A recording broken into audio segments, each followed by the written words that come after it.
حضور اکرم صلی اللہ علیہ وسلم کو یوں روتا دیکھا تو اپنے آپ پر قابو نہ کر سکے۔ یہ دونوں حضرات بھی زارو قطار رونے لگتے ہیں۔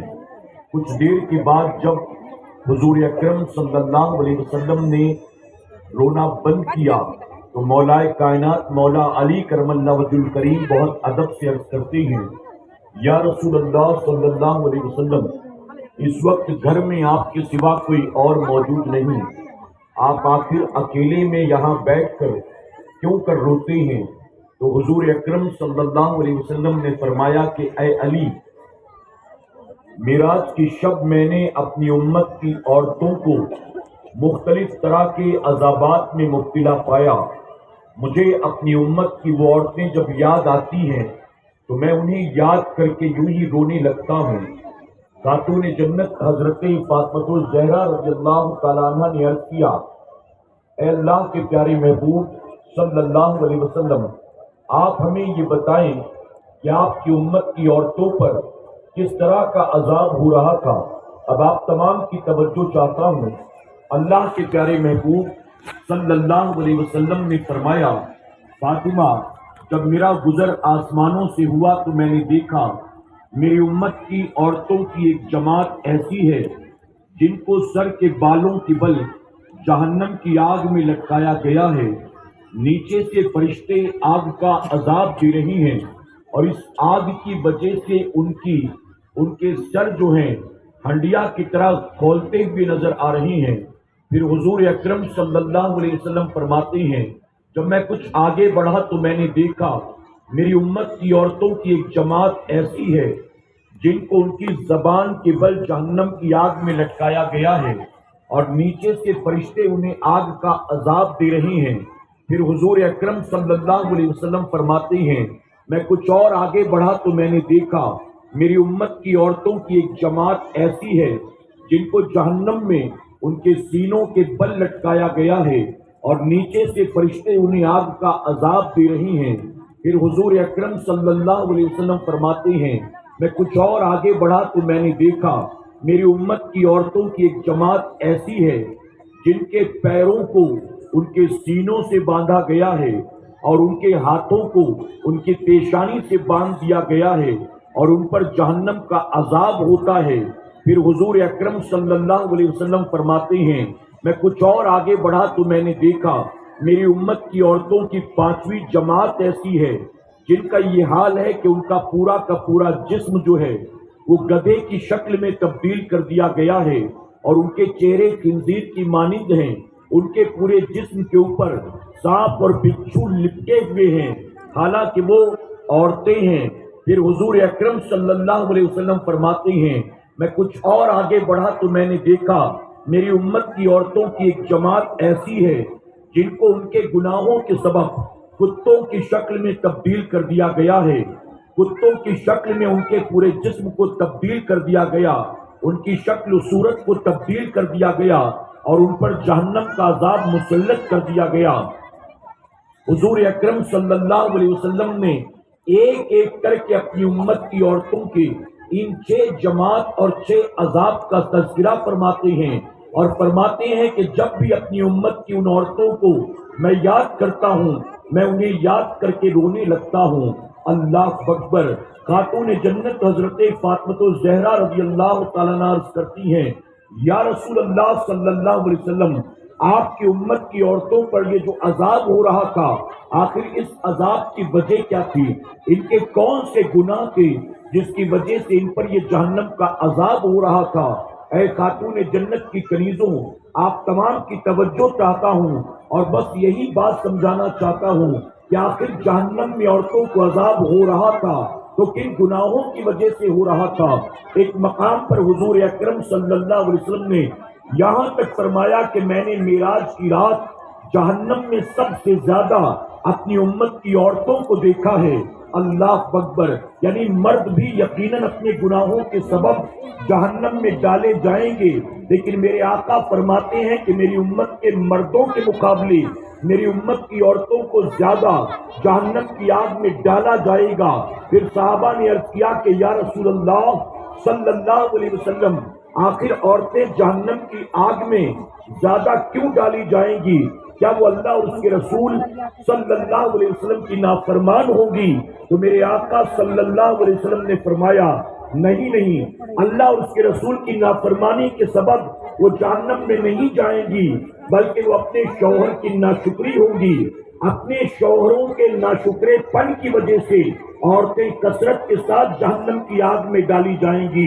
اے خاتون جنت کی کنیزوں، اب جب خاتون جنت نے حضور اکرم صلی اللہ علیہ وسلم کی بارگاہ میں عرض کیا یا رسول اللہ صلی اللہ علیہ وسلم، آپ کی امت کی عورتوں پر بھلا یہ عذاب کیوں کر ہوتا تھا؟ اب حضور اکرم صلی اللہ علیہ وسلم نے ان 6 طرح کی عورتوں کے گناہ اور ان پر ہونے والے عذابات کا تذکرہ کیا۔ اب ان 6 طرح کی عورتوں کا گناہ کیا کیا تھا اسے وضاحت کے ساتھ بیان کرنے کا موقع نہیں ہے، لیکن آئیے، سب سے پہلی عورت جو تھی جس پر جسے جہنم میں سر کے بالوں کے بل لٹکایا گیا تھا اور نیچے سے فرشتے جہنم کی آگ کو اس پر جلا رہے تھے، آخر وہ عورتیں کون تھیں؟ ان پر یہ عذاب کیوں کر ہو رہا تھا؟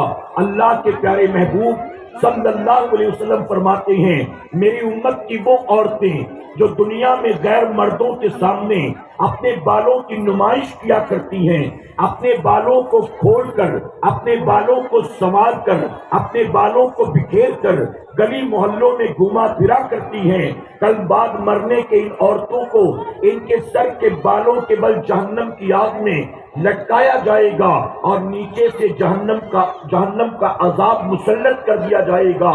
اے خاتون جنت کی کنیزوں، ذرا سوچو، ایک عورت کو اگر سر کے بالوں کے بل کہیں لٹکا دیا جائے تو آخر وہ سر کے بالوں کے بل کتنی دیر تک لٹکنا برداشت کر سکتی ہے؟ آپ اندازہ لگائیں، ایک عورت اگر کہیں بیٹھے اپنے بالوں میں کنگھی کر رہی ہو اور کنگھی کرتے کرتے اس کے الجھے بالوں میں کنگھی پھنس جائے، زور سے بال کھنچ جائے تو اس کی آہ نکل جاتی ہے، اس کی چیخ نکل جاتی ہے، اپنے ہاتھوں سے اپنے بالوں کو سنوار نہیں تھی اور بال الجھے تھے، الجھن کی وجہ سے اگر بال کنگھی میں پھنس جائیں تو اس کی وجہ سے درد برداشت نہیں کر پاتی۔ آپ سوچیں کہ کنگھی میں اگر بال الجھ جائیں اور معمولی سے بال کھنچ جائیں تو عورت کی چیخ نکل جاتی ہے۔ اب اگر اسی عورت کو بعد مرنے کے اپنے بالوں کی نمائش کی وجہ سے بالوں کے بل لٹکا دیا جائے گا، آپ بتائیں کہ کیا وہ اس تکلیف کو برداشت کر سکے گی؟ اور صرف بالوں کے بل لٹکایا ہی نہیں جائے گا بلکہ نیچے سے جہنم کی آگ کو بھی جلا دیا جائے گا۔ اے خاتون جنت کی کنیزوں، ذرا سوچو، ایک عورت کو اگر تھوڑی دیر کے لیے بالوں کے نہیں اس کے ہاتھ کے بل لٹکا دیا جائے، اگر ایک ہاتھ باندھ کر کسی عورت کو جس کا وزن 60 کلو 70 کلو 80 کلو ہو کہیں لٹکا دیا جائے تو کتنی دیر تک وہ اس تکلیف کو برداشت کر سکتی؟ اور اگر کسی عورت کے 2 ہاتھ نہیں، ایک ہاتھ کے بل اس کو لٹکا دیا جائے، کسی عورت کو اس کے ایک پیر کے بل لٹکا دیا جائے، اگر صرف ہاتھ اور پیر کو باندھ کر کہیں عورت کو لٹکا دیا جائے تو یہ تکلیف کو برداشت نہیں کر سکتی۔ اب اسی عورت کو ہاتھ اور پیر نہیں بلکہ بالوں کی نمائش کرنے کی بنیاد سر کے بالوں کے بل جہنم کی آگ میں لٹکایا جائے گا، کیا یہ وہ تکلیف برداشت کر سکے گی؟ اے خاتون جنت کی کنیزوں، ایک لڑکا جب بالغ ہوتا ہے تو شریعت کا حکم ہے کہ بالغ ہوتے ہی اس پر نماز فرض ہو جاتی ہے۔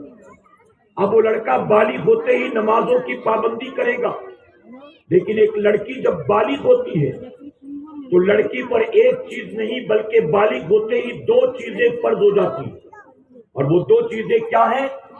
پہلا پردہ ہے اور اس کے بعد نماز ہے۔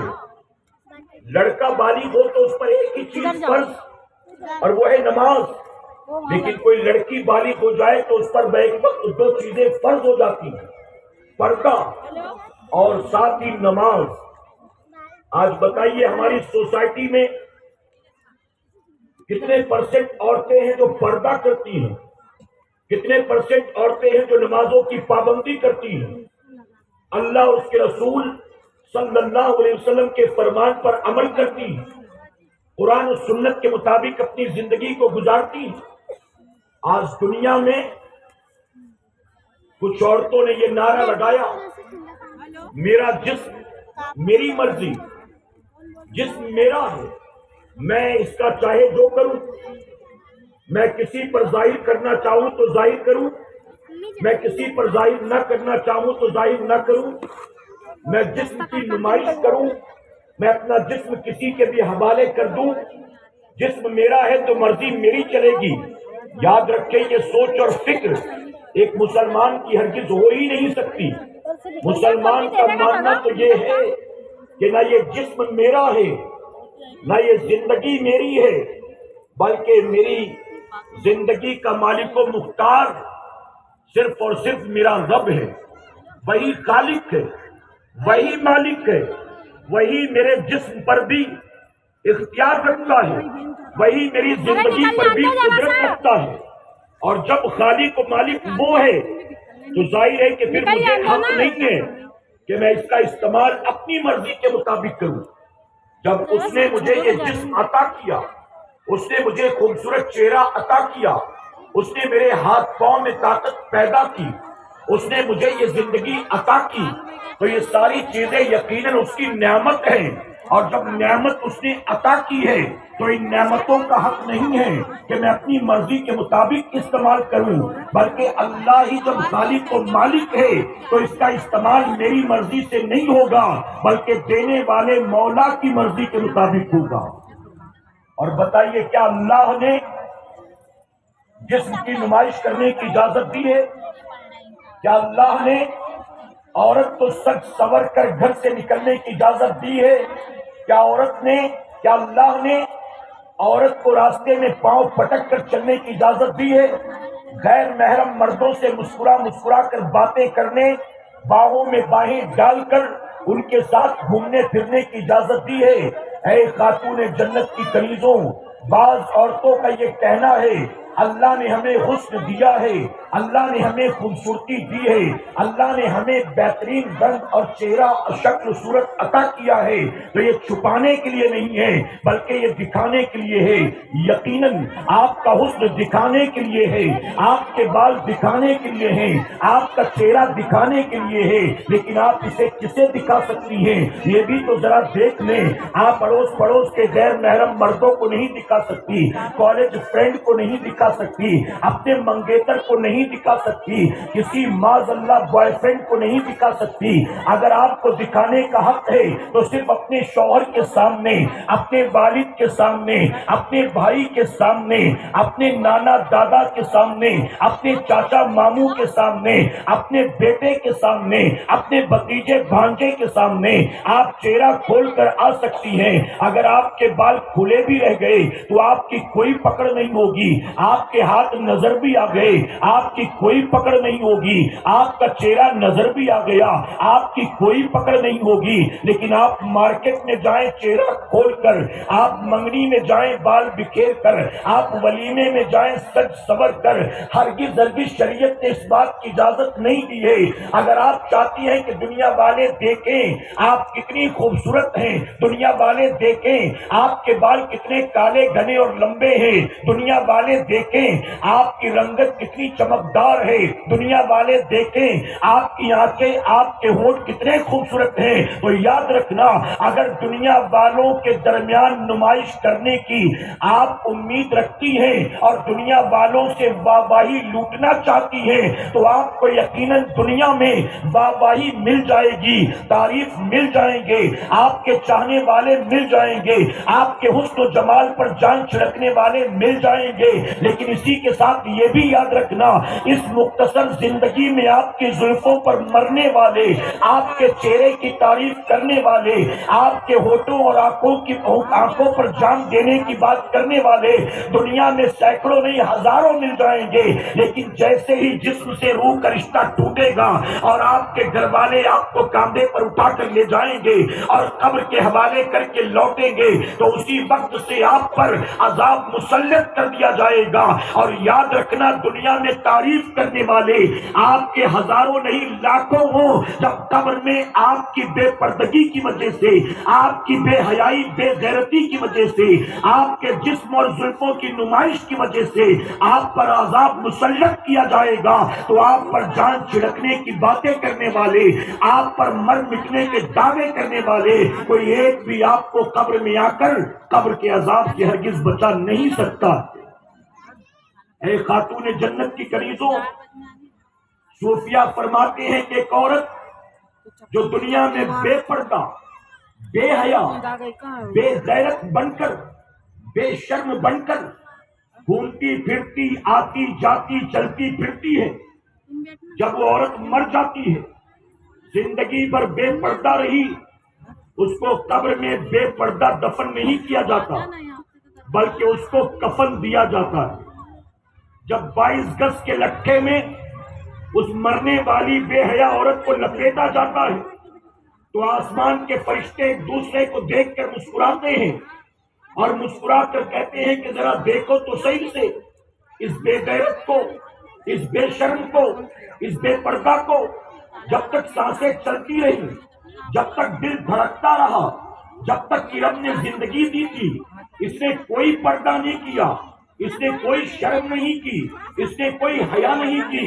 اور جب بے شرم عورت مر گئی تو اب اس کے گھر والے اس کو کپڑے میں لپیٹ رہی ہیں، اب اس کو پردہ دے رہی ہیں. فرشتے ایک دوسرے کو دیکھ کر مسکراتے ہیں اور مسکرانے کے بعد فرشتہ زمین کی طرف آواز دے کر کہتا ہے، اے زمین والو، اس بے حیا بے غیرت عورت کو 22 گز کے لٹھے میں نہیں، اگر دنیا کے تمام کپڑوں میں بھی تم لپیٹ دو تو بھی اس بے حیا عورت کو تم جہنم کے عذاب سے نہیں بچا سکو گے. آج بہت سارے نوجوانوں کی بھی ایک مینٹالٹی ہے، میری بیوی خوبصورت ہے تو میں چھپاؤں کیوں، میں پردہ کیوں کراؤں، اگر خوبصورت ہے تو دوستوں کو دکھاؤں تاکہ دوست بھی کہیں واقعی ہم سب میں سب سے زیادہ خوبصورت تو اس کی بیوی ہے، ہم سب کی بیویوں میں سب سے زیادہ گوری تو اس کی بیوی ہے، ہم سب میں سب سے زیادہ اس کی بیوی کے بال اچھے ہیں.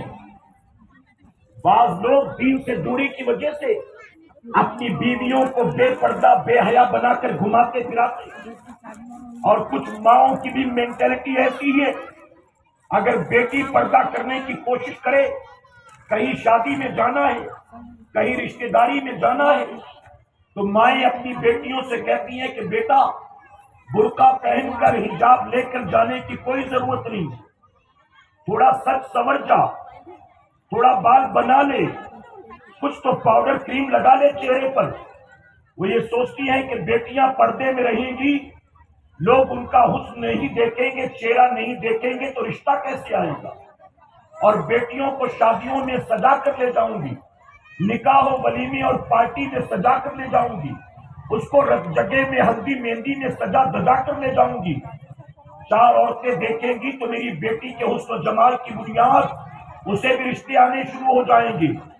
اے خاتون جنت کی کنیزوں، جو مائیں اپنی بیٹیوں کو بے حیا بے غیرت بناتی، جو مرد اپنی بیویوں کو بے پردہ بے حیا بے غیرت بناتے، اور جو بھائی خود دیکھ کر بھی اپنی بہنوں پر کوئی سختی نہیں کرتا، آنکھ بند کر لیتا، اور جو باپ اپنی بیٹیوں کو بے حیا گھومتا دیکھ کر بھی سختی نہیں کرتا، آنکھ بند کر لیتا ہے، تو یاد رکھنا کل قیامت کے دن بے حیائی بے غیرتی کی وجہ سے صرف یہی عورتیں جہنم کا ایندھن نہیں بنے گی، بلکہ حدیث مبارکہ میں آتا ہے کل قیامت کے دن ایک عورت اپنے ساتھ 4 مردوں کو جہنم میں لے کر جانے والی. اے خاتون جنت کی کنیزوں، جب تم کسی فیشنیبل عورت کو دیکھو، جب کسی ہیروئن کی تصویر دیکھو، جب کسی بے حیا ماڈل کو نیم اڑیاں لباس پہنے دیکھو تو تم ان کے رنگ میں رنگنے کی کوشش مت کرو. جب دنیا میں کہیں بے حیائی نظر آئے، جب دنیا میں کہیں بے پردگی نظر آئے، جب دنیا میں کہیں بے شرم اور نیم اڑیا لباس پہننے والی عورتیں تمہیں نظر آئیں تو اسے دیکھتے ہی ان کے رنگ میں رنگنا نہیں، ان سے متاثر مت ہونا، بلکہ جب تمہیں کوئی ایسا نظر آئے تو فوراً اللہ کے حبیب صلی اللہ علیہ وسلم کی بیٹی خاتون جنت کو یاد کر لینا۔ اور خاتون جنت کا پردہ کیسا تھا، ان کی بیٹی حضرت زینب کا پردہ کیسا تھا، ماں عائشہ صدیقہ کا پردہ کیسا تھا، ان اللہ کی برگزیدہ بندیوں کو یاد کر لینا۔ اور اے خاتون جنت کی کنیزوں، اگر تم نے خاتون جنت کو یاد کیا اور ان کی سیرت کے سانچے میں اپنے آپ کو تم نے ڈھالنے کی کوشش کی تو جانتی ہو تمہیں کیا ملے گا۔ میرے آقا 1450 سال پہلے فرماتے ہیں کل قیامت کے دن میری چادر جو ہے میری امت کے مردوں کا سہارا ہوگی، اور میری بیٹی فاطمہ کی چادر میری امت کے عورتوں کا سہارا ہوگی۔ میری چادر میری امت کے مردوں کا سہارا، اور میری بیٹی فاطمہ کی چادر میری امت کی عورتوں کا سہارا۔ آپ ذرا بتائیں قیامت کے دن خاتون جنت کسی ناچنے والی کو اپنی چادر میں لیں گی؟ قیامت کے دن خاتون جنت ایسی لڑکیوں اور عورتوں کو اپنی چادر میں لیں گی؟ کیا بتائیے خاتون جنت ایسی عورتوں کو پسند کرے گی؟ اے خاتون جنت کی کنیزوں، مولا کائنات مولا علی کرم اللہ وجہ الکریم حضور اکرم صلی اللہ علیہ وسلم کے حکم پر ایک مہم پر تشریف لے گئے تھے۔ آپ نے وہاں جنگ کو فتح کیا، فتح کرنے کے بعد مال غنیمت جمع کیا، کچھ مرد و عورتوں کو گرفتار کر کے حضور اکرم صلی اللہ علیہ وسلم کی خدمت میں لے کر چلے۔ جب حضور اکرم صلی اللہ علیہ وسلم کی بارگاہ میں حاضر ہوئے تو آپ جانتی ہیں حدیث مبارکہ میں آتا ہے وہ جو مرد و عورت گرفتار کر کے لائے گئے تھے ان میں ایک 20-22 سالہ لڑکی تھی جو حاتم طائی کی بیٹی تھی۔ حاتم طائی مسلمان نہیں تھے۔ حاتم طائی کا نام آپ نے سنا ہوگا، الف لیلا کی داستانوں میں حاتم طائی بہت مشہور ہے، اور آپ کا مشہور ہونا سخاوت کی وجہ سے ہے، عبادت اور ریاضت کی وجہ سے نہیں، تقوی و طہارت کی وجہ سے نہیں۔ آپ کا اسلام سے کوئی تعلق نہیں تھا، سخی بادشاہ تھے۔ اس سخی بادشاہ کی بیٹی بھی گرفتار کر کے لائی گئی۔ جب وہ لوگ حضور اکرم صلی اللہ علیہ وسلم کے سامنے لا کر کھڑے کیے گئے تو میرے آقا صلی اللہ علیہ وسلم کی نظر پڑی، جو مرد و عورت گرفتار کر کے لائے گئے تھے ان میں 20-22 سالہ ایک لڑکی ہے جس کے سر پر دوپٹہ نہیں، جس کے سر پر چادر نہیں۔ فرمایا گیا رحمت للعالمین آقا نے جب یہ دیکھا آپ تڑپ اٹھے، آپ اپنی جگہ سے تیزی کے ساتھ اٹھتے ہیں اور بھاگتے ہوئے آگے بڑھتے ہیں۔ آپ کے ہاتھ میں آپ کی چادر مبارک تھی۔ حدیث شریف میں آتا ہے کہ میرے آقا تیزی کے ساتھ دوڑ کر آگے بڑھتے ہیں، اور وہ بچی جس کے سر پر اور جسم پر چادر نہیں تھی میرے نبی نے جا کر اس کے سر پر اپنی چادر مبارک کو ڈال دیا۔ اللہ اکبر! رسول اللہ صلی اللہ علیہ وسلم کو یہ نہیں پتا تھا یہ حاتم طائی کی بیٹی ہے، یعنی تعارف نہیں کرایا گیا تھا۔ اس بچی کے سر پر جیسے ہی میرے نبی نے چادر کو ڈالا اس کی آنکھوں سے آنسو جاری ہو گئے۔ وہ لڑکی رو رو کر کہتی ہے اے محمد صلی اللہ علیہ وسلم، ہمیں جب گرفتار کر کے یہاں لایا جا رہا تھا تو من میں ہزاروں طرح کے خیالات آ رہے تھے، پتہ نہیں ہمارا انجام کیا ہوگا، یا تو آپ کا حکم ہوگا اور عمر کی تلوار ہم سب کی گردنیں مار دے گی، یا تو ہمیں لے جا کر بازاروں میں لونڈی اور غلام بنا کر بیچ دیا جائے گا، یا تو ہمیں قیدی بنا کر قید خانے میں ڈال دیا جائے گا، یا تو ہمیں مال غنیمت کے ساتھ مسلمانوں میں تقسیم کر دیا جائے گا۔ ہمارے ذہن میں تو نہ جانے کیسے کیسے خیالات تھے، لیکن جب میں یہاں آئی میں نے آپ کی شفقت کو دیکھا، آپ کی محبت کو دیکھا، آپ نے خود آگے بڑھ کر میرے سر پر چادر کو ڈال دیا۔ حالانکہ میں مسلمان نہیں ہوں، آپ کا کلمہ پڑھنے والی نہیں ہوں، میں تو حاتم طائی کی بیٹی ہوں، اور حاتم طائی تو فلاں مذہب کا ماننے والا تھا۔ پھر آخر آپ نے مجھ پر یہ شفقتیں کیوں کی؟ آپ نے آخر میرے سر پر چادر کیوں ڈالا؟ جانتی ہو 1450 سال پہلے رحمت للعالمین آقا نے حاتم طائی کی بیٹی سے جو کہا تھا، قیامت تک آنے والی امت کی بیٹیوں کو رسول اللہ نے پیغام دے دیا۔ میرے آقا فرماتے ہیں بیٹی تو بیٹی ہوتی ہے، چاہے وہ مسلمان کی ہو چاہے وہ غیر کی ہو، بیٹیوں کے سر بن دوپٹے کے اچھے نہیں لگتے، اسی لیے میں نے تیرے سر پر دوپٹہ ڈال دیا۔ اللہ اکبر۔ آپ ذرا سوچیں کہ ایک شخص جو مسلمان نہیں تھا، غیر مسلم کی بیٹی بھی بن دوپٹے کے اگر آئے تو رسول اللہ اسے بھی دیکھنا پسند نہیں کرتے۔ آج انہی کا کلمہ پڑھنے والیاں، ان کا نام لینے والیاں، ان کی محبتوں کا دعویٰ کرنے والیاں آج اسکول جاتی ہیں تو جانے کی پوزیشن کیا ہے، آج کالج جاتی ہے تو جانے کی پوزیشن کیا ہے، آج مارکیٹ اور مال میں جاتی ہے تو جانے کی پوزیشن کیا ہے، آج منگنی نکاح ولیمے میں جاتی ہے تو جانے کی پوزیشن کیا ہے۔ آج مسلمان عورتیں باقاعدہ اپنے سروں سے اپنے گھر سے بال کو کھول کر نکلتی ہیں، اپنے بالوں کو بکھیر کر نکلتی ہیں، اپنے چہرے کو کھول کر نکلتی ہیں، اپنے چہرے پر رنگ روغن لگا کر نکلتی ہیں، اپنے جسم پر زیورات پہن کر نکلتی ہیں، اپنے زمین پر ہاتھ پٹکتے پٹکتے نکلتی ہیں، راستے پر مسکراتے مسکراتے چلتی ہیں، راستے پر واٹس ایپ کرتے فون پر باتیں کرتی چلتی ہیں۔ آپ سوچیں کہ جو رسول کسی غیر کی بیٹی کو بن دوپٹے کے دیکھنا پسند نہیں کرتے، جب ان کا کلمہ پڑھنے والیاں اپنے گھر سے بے غیرت اور بے حیا بن کر گلی کوچوں میں بکھر جاتی ہے تو کیا رسول اللہ کو تکلیف نہیں ہوتی ہوگی؟ اے خاتون جنت کی کنیزوں، میرے نبی نے 1450 سال پہلے فرمایا عورت اگر قرآن کی تلاوت کرے تو اس کی آواز کسی غیر محرم کے کان تک نہ پہنچے۔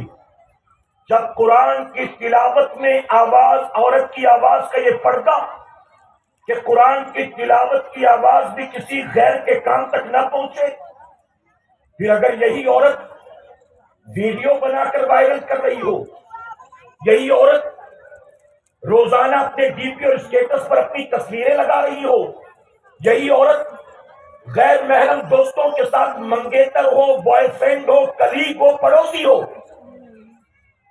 اپنی پرسنل پرائیویٹ پکچرز شیئر کر رہی ہو، آپ سوچیں کیا رسول اللہ کو خوشی ہوتی ہوگی؟ اے خاتون جنت کی کنیزوں، بے حیائی سے توبہ کرو، بے غیرتی سے توبہ کرو، عریانیت سے توبہ کرو، اللہ رسول کی نافرمانی سے توبہ کرو۔ یاد رکھنا یہ زندگی بہت مختصر ہے، جی کر بھی کتنے سال جی لوگی؟ کیا تمہیں موت نہیں آنا؟ کیا تمہیں قبر کی تاریک وادی میں نہیں جانا؟ کیا بتاؤ تمہیں بعد مرنے کے 4 کاندھے پر نہیں اٹھائے جانا؟ کیا تمہیں قیامت میں رب کی بارگاہ میں حساب کتاب نہیں دینا؟ اے خاتون جنت کی کنیزوں، توبہ کر لو۔ میرے نبی نے فرمایا دنیا میں وہ عورتیں جو لوگوں پر اپنے بالوں کی نمائش کرتی ہیں، بالوں کی نمائش کرنے کی وجہ سے ان کو بالوں کے بل جہنم کی آگ میں لٹکایا جائے گا اور نیچے سے جہنم کا عذاب مسلط کر دیا جائے گا۔ سر کے بالوں کے بل کسی عورت کو لٹکا دیا جائے اور نیچے آگ جلا کر رکھ دی جائے۔ تصور کریں کیا وہ عورت اسے برداشت کر سکتی ہے؟ اگر کام کرتے کرتے آگ میں ہماری انگلی لگ جائے، گرم توے اور برتن سے ہمارا ہاتھ چپک جائے تو کتنی تکلیف ہوتی ہے۔ ہم گھر میں کام کر رہے تھے اور کام کرتے کرتے توا لگ گیا، غلطی سے گرم پتیلے کو ہاتھ سے اٹھانے کی کوشش کی اور ہاتھ جل گیا۔ ارے چائے پی رہے تھے اور گرم چائے زبان پر لگ گئی، زبان جل گئی تو کتنی تکلیف ہوتی ہے۔ جسم کا ایک بال ٹوٹ جائے، ہاتھ پیر کا، تو کتنی تکلیف ہوتی ہے۔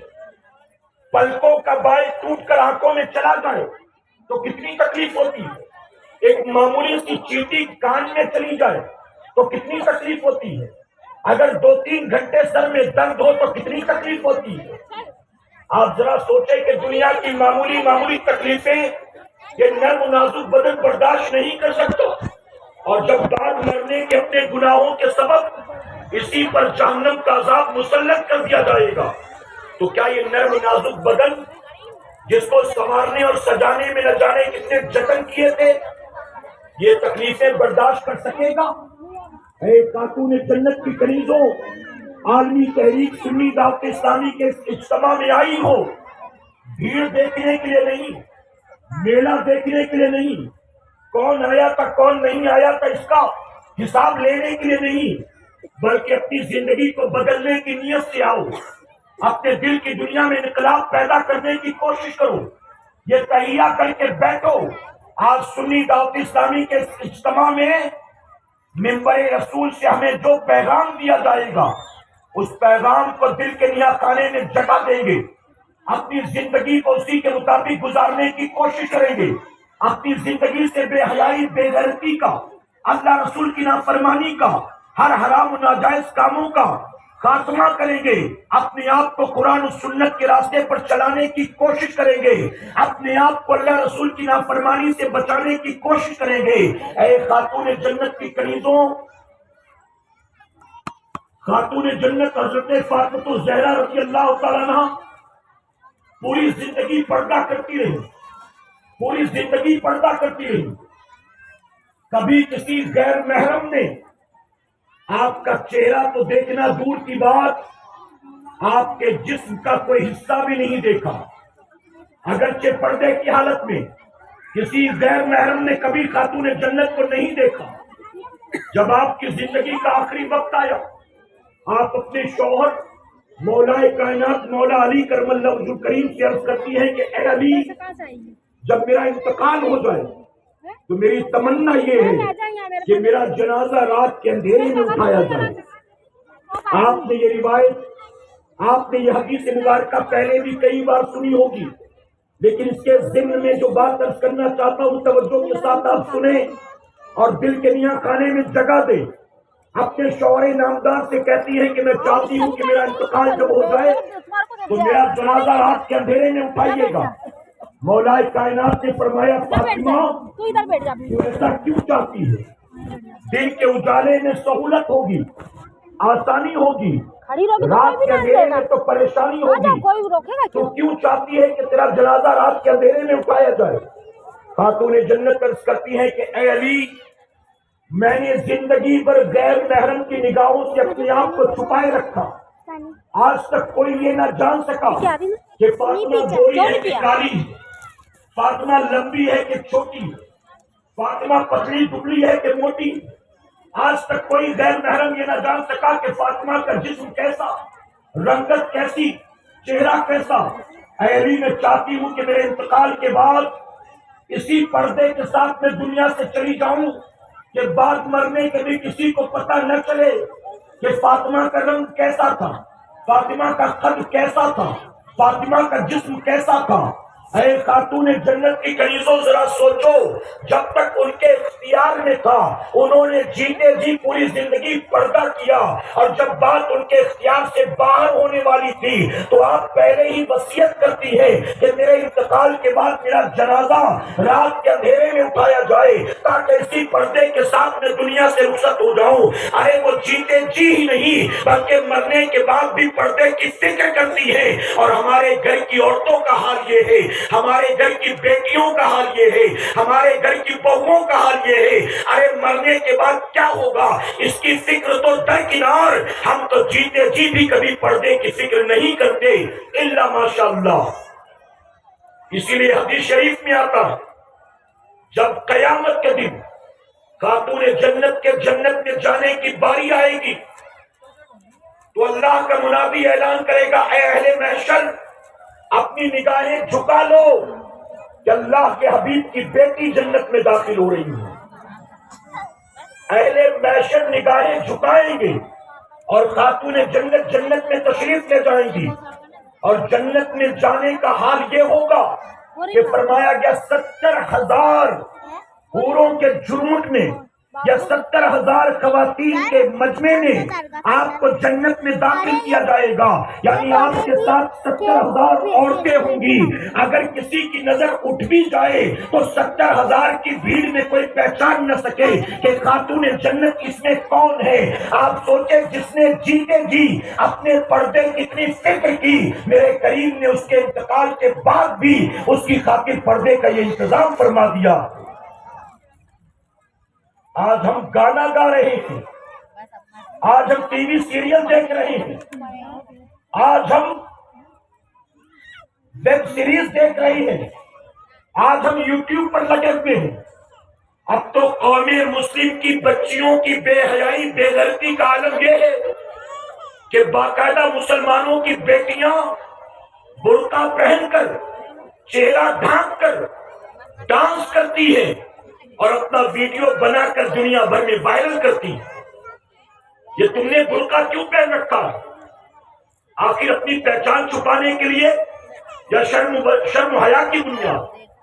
یہ پردہ شریعت والا ہے یا تیری طبیعت والا ہے؟ کہ کوئی جان نہ سکے کہ فلاں کی بیٹی ہے، فلاں کی بہن ہے، فلاں کی بیوی ہے۔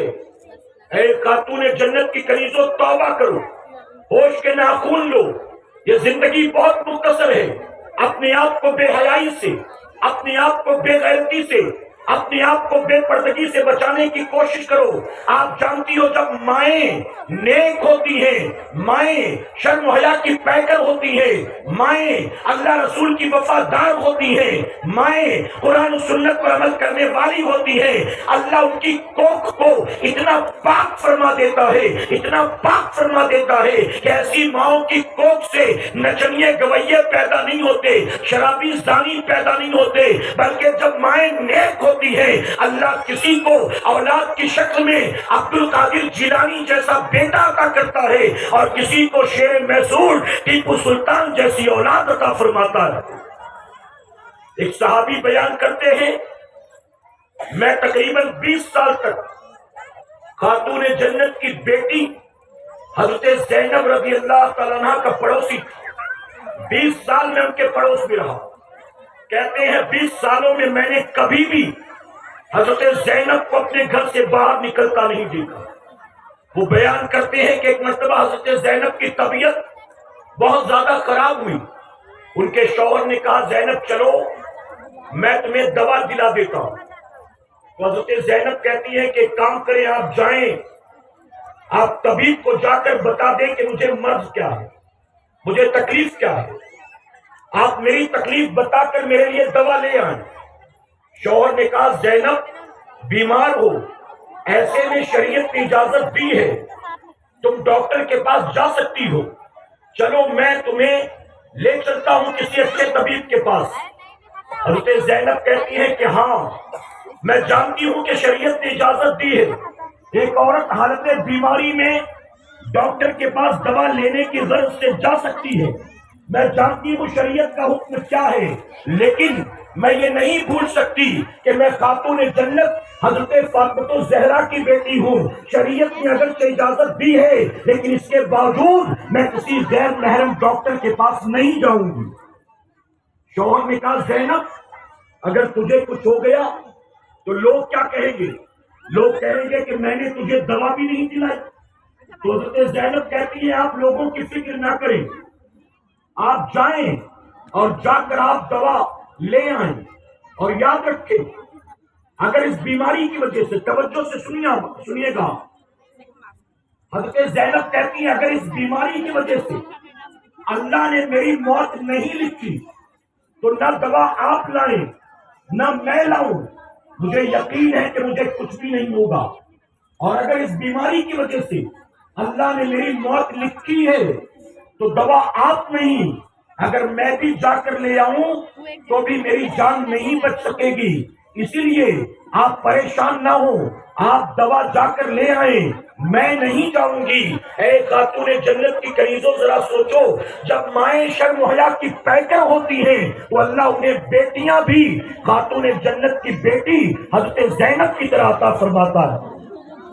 آج گھر میں ماں بھی بے حیا، خالہ بھی بے حیا، ممانی چچی ساری بے حیا بے پردہ، تو گھر میں آنے والی بہو سے کیا توقع کی جائے؟ گھر کی 18-20 سال کی بیٹی سے کیا توقع کی جائے؟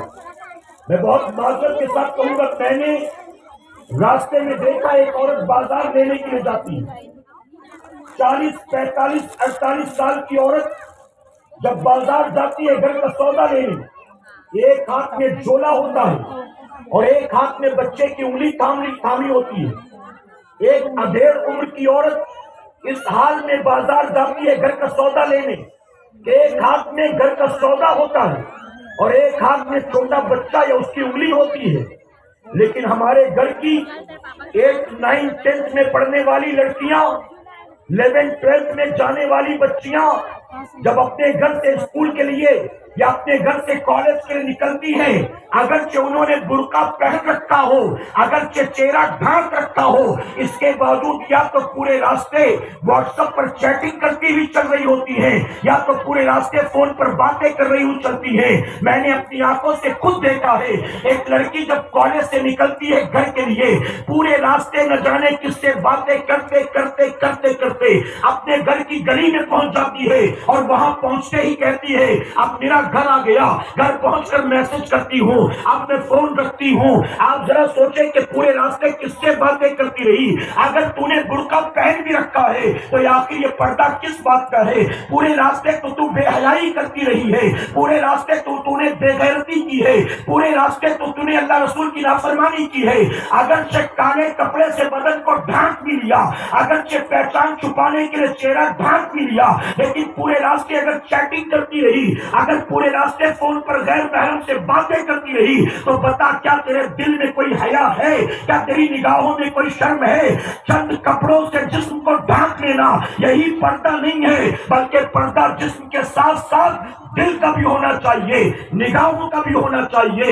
اے خاتون جنت کی کنیزوں، اس کے پہلے کہ موت کا فرشتہ ہمارے سرہانے آ کر کھڑا ہو جائے اور ہماری روح کو کھینچنا شروع کر دے، اللہ کی بارگاہ میں توبہ کر لو. جب موت کا فرشتہ سرہانے آ کر کھڑا ہوگا توبہ کا موقع نہیں ملے گا، اس وقت توبہ کرنے کی مہلت نہیں ملے گی. جب تک سانسیں چل رہی ہیں، جب تک دل دھڑک رہا ہے، جب تک رگوں میں خون کی روانی جاری ہے، اپنے رب کی بارگاہ میں توبہ کر لو. عالمی تحریک سنی دعوت اسلامی کے اس اجتماع سے اٹھنے سے پہلے یہ طے کر لینا، آئی تو دامن گناہ سے داغدار تھا، آئی تو پردہ نہیں کرتی تھی، آئی تو نماز نہیں پڑھتی تھی، آئی تو شوہر کی نافرمان تھی، آئی تو بد زبان تھی، آج یہاں سے توبہ کر کے پلٹوں گی. اے خاتون جنت کی کنیزوں، اگر یہاں سے پلٹ کر گئی، اگر یہاں سے سدھر کر گئی، یہاں سے توبہ کر کے گئی، تو واقعی دیکھنے والیاں کہیں گی سنی دعوت اسلامی کے اجتماع میں گئی تھی، اس کی زندگی میں انقلاب پیدا ہو گیا، اس کا تو اخلاق ہی بدل گیا، اس کی تو سیرت ہی بدل گئی، اس کے تو معاملات ہی بدل گئے. ارے گئی تھی تو بڑی بدتمیز تھی، گئی تھی تو بڑی بے غیرت تھی، گئی تھی تو بڑی بد زبان تھی، آئی ہے تو بالکل بدل کر آئی ہے. اور اے خاتون جنت کی کنیزوں، میں منبر رسول پر موجود ہوں، پوری ذمہ داری کے ساتھ کہنا چاہتا ہوں، اگر یہاں سے جانے کے بعد دل میں دین کا جذبہ پیدا ہو جائے، دل میں نمازوں کا شوق پیدا ہو جائے، دل میں پردے اور شرم کا شوق پیدا ہو جائے، تو سمجھ لینا کہ اللہ نے آپ کا آنا قبول کر لیا ہے. آنے والی تو اس پنڈال میں ہزاروں تھی، ہزاروں کی زندگی میں انقلاب آیا کہ نہیں آیا؟ آپ کی زندگی بدل گئی. اپنے رب کا شکر ادا کرنا. اے اللہ، وادی نور میں آئی تو ہزاروں تھی، لیکن تیرا کریم مجھ پر کرم ہو گیا کہ تو نے میرا آنا قبول فرما لیا ہے، تو نے میری سوچ اور فکر کو بدل دیا ہے، تو نے میری زندگی کو بدل دیا ہے. اے خاتون جنت کی کنیزوں، آخری بات درج کر کے اپنی گفتگو کو مکمل کروں گا. ایک مرتبہ درود شریف پڑھ لیں گا. اللہم صلی علی محمد وآلہ الف الف مرہ. جب ہندوستان آزاد نہیں ہوا تھا، پارٹیشن سے پہلے کا واقعہ، حیدرآباد کی سرزمین پر مسلمانوں کا ایک جلسہ ہو رہا تھا. مسلمانوں کے جلسے میں ایک غیر مسلم خاتون آتی ہے جو کہ سادھوی تھی، پجارن تھی. غیر مسلم خاتون آ کر کہتی ہے، اے مسلمانوں، میں بہت دیر سے سن رہی ہوں، بار بار تم یہ کہتے ہو کہ اگر اچھا مذہب ہے تو اسلام ہے، اگر سچا مذہب ہے تو اسلام ہے. تم دنیا کے کسی مذہب کو اپنے مذہب کے مقابلے اچھا سچا نہیں مانتے. کیا تم نے کوئی ہے جو میرے ایک سوال کا جواب دے سکے؟ اس عورت نے پورے مسلمانوں کے مجمع کو للکارا، لیکن اس بھیڑ میں کوئی ایک نہیں کہا جو اس کے سوال کا جواب دے سکتا. چاروں طرف سناٹا چھایا ہوا تھا. ارے جنہیں وضو کے فرائض نہیں معلوم، جنہیں غسل کا طریقہ نہیں معلوم، جنہیں 2 رکعت نماز پڑھنی نہیں آتی، آخر ایک سادھوی کے سوال کا جواب کیا دیتے؟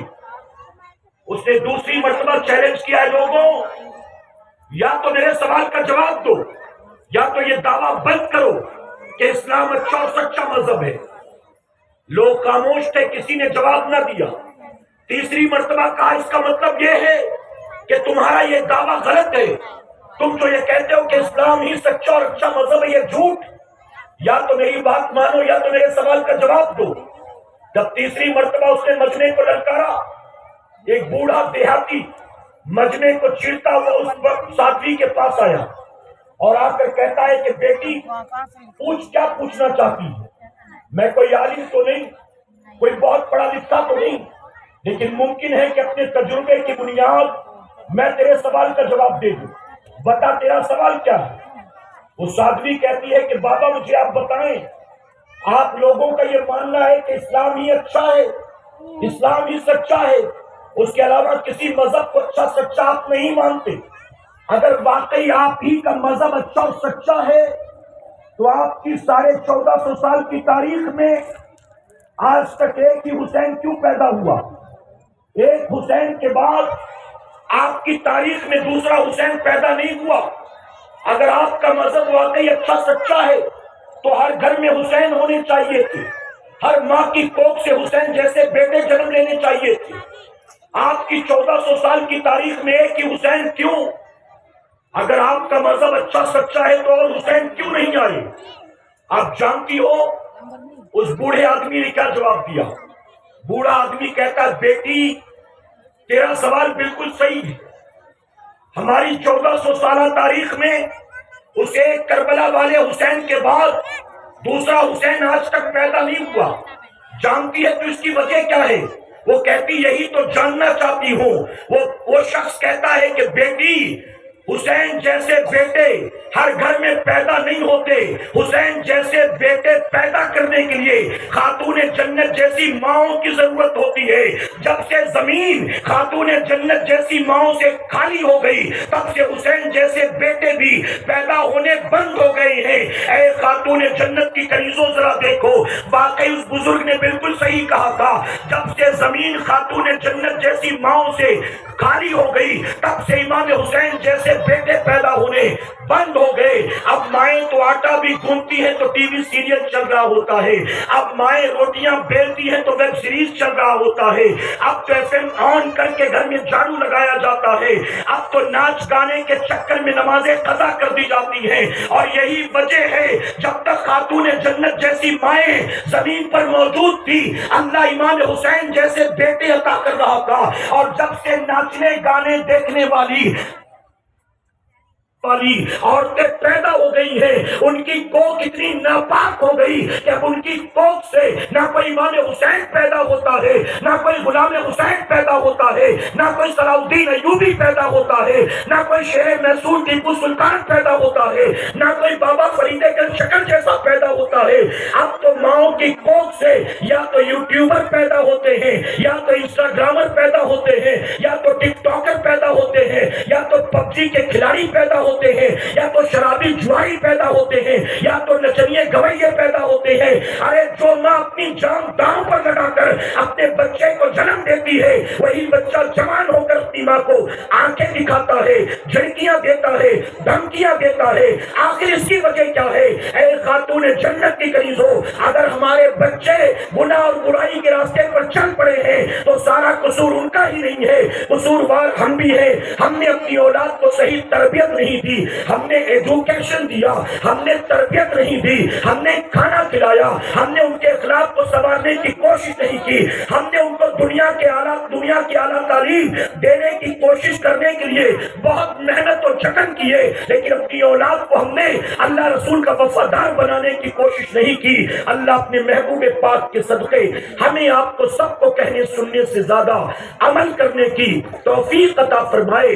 سنی دعوت اسلامی کے اس اجتماع کو اللہ ہماری زندگی کے لیے ایک انقلابی اجتماع بنا دے. اللہ اللہ ہم سب کو سدھرنے کی، سنورنے کی، سچے دل سے توبہ کرنے کی اور قرآن و سنت کے مطابق اپنی زندگی کو گزارنے کی توفیق عطا فرمائے۔ درمیان گفتگو مجھ سے جانے انجانے میں کوئی غلطی خامی رہ گئی، آپ سب کو گواہ بنا کر سچے دل سے توبہ کرتا ہوں۔ رب میری توبہ قبول فرمائے اور ہماری اس محفل پاک کو میرا قریب قیامت میں ہم سب کے لیے، ہمارے والدین کے لیے بخشش اور نجات کا سبب بنائے۔ وما علینا الا البلاغ۔ السلام علیکم۔